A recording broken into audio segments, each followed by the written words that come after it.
All right, let's talk about Michael Saylor's vision for Bitcoin. And I mean, we're going way beyond just the price charts here. We're digging into why he believes it could literally change civilization as we know it. And this quote, this just nails it, right? It shows this huge gap between how some people talk about Bitcoin and what its biggest believers think it really is. Are we talking about just another financial product, or are we talking about a technology that changes, well, everything? So, to really get on Saylor's wavelength, we've got to first, tear down all that boring, sterile language that the finance world loves to use when they talk about Bitcoin. Okay, look at this. This really lays it all out.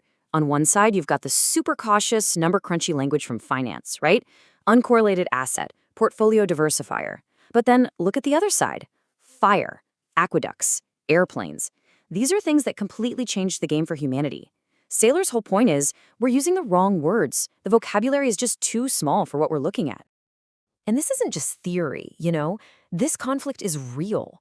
Saylor tells this amazing story. He's meeting with this big-shot institutional investor who's been trashing Bitcoin in public.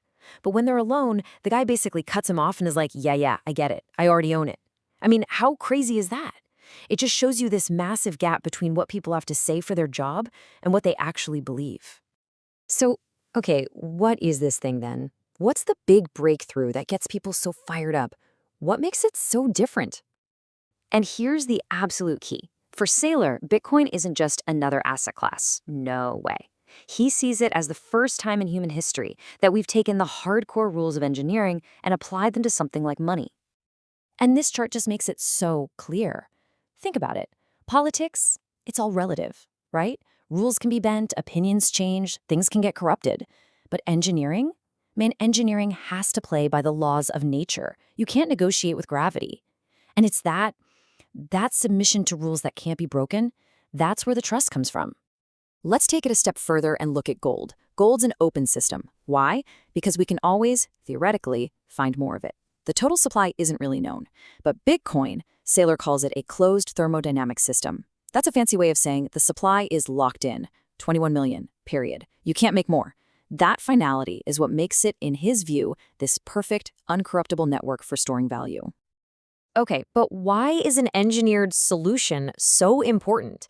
To get that, we've got to take a hard look at the problem. What's wrong with the system we're all using right now? Whoa. Saylor uses this metaphor that is just intense. He says that constantly expanding the money supply, what we do in our current fiat system, is like giving a healthy person chemo. It's a cure that's actually a poison, just slowly sickening the entire economy. And this isn't some abstract economic theory. This sickness has real-world symptoms, like you see here. It just eats away at your savings count. It basically forces you to become a speculator, a gambler, just to not fall behind. The whole system starts rewarding risky short-term moves instead of smart long-term planning. It drains the lifeblood out of the economy. Here's another great analogy he uses. Sugar. For years, we didn't really get how bad sugar was for us. But once we figured it out, we knew that cutting it out was the path back to health. Well, Saylor's saying that our currency is like toxic sugar for the economy, and finding a healthy replacement, that's the cure. So, all right, if that's the disease, what's the medicine? What's the alternative? And for Saylor, it really boils down to something incredibly simple and powerful: hope. The realization that, hey, there is another way. You don't have to stay sick. You can, as he says, literally pull that toxic IV drip out of your arm and choose something healthy. So how do you do that? What's the path? Well, it's pretty straightforward. Step 1, you have to see the problem for what it is. Step 2, you find a direct path to what he calls clean monetary energy. Step 3, you take your savings, which is really your time and energy, your life force, and you put it into something that can't be messed with. And once you do that, you get it back. You get back the ability to think long-term and to build for the future. But why do so many people who go down this path never turn back? Saylor has this great line. He calls it the Hotel California of assets. You can check in anytime you like, but you can never leave. And why?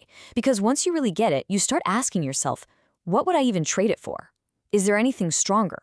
Anything more secure? Anything with a better long-term outlook? And that's what creates this incredible one-way street of capital flowing into the system. And he's learned this the hard way. He tells this painful, personal story to prove a point. Trying to trade a massive paradigm shift is just a fool's game.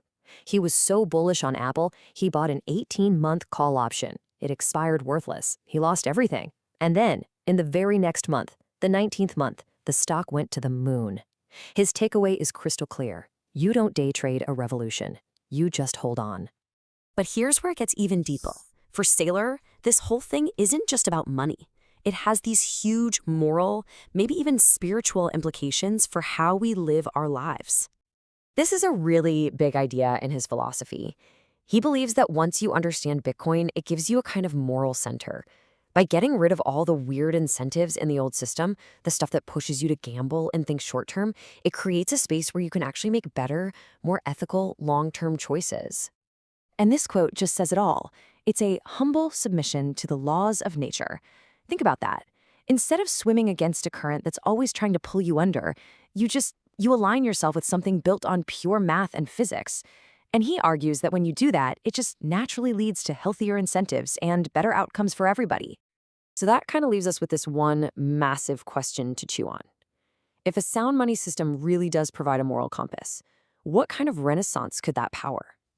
I mean, this goes way beyond just protecting your savings. It's about what happens to humanity when all our energy, all our creativity is finally set free from a system that's been holding it down. What does that world even look like?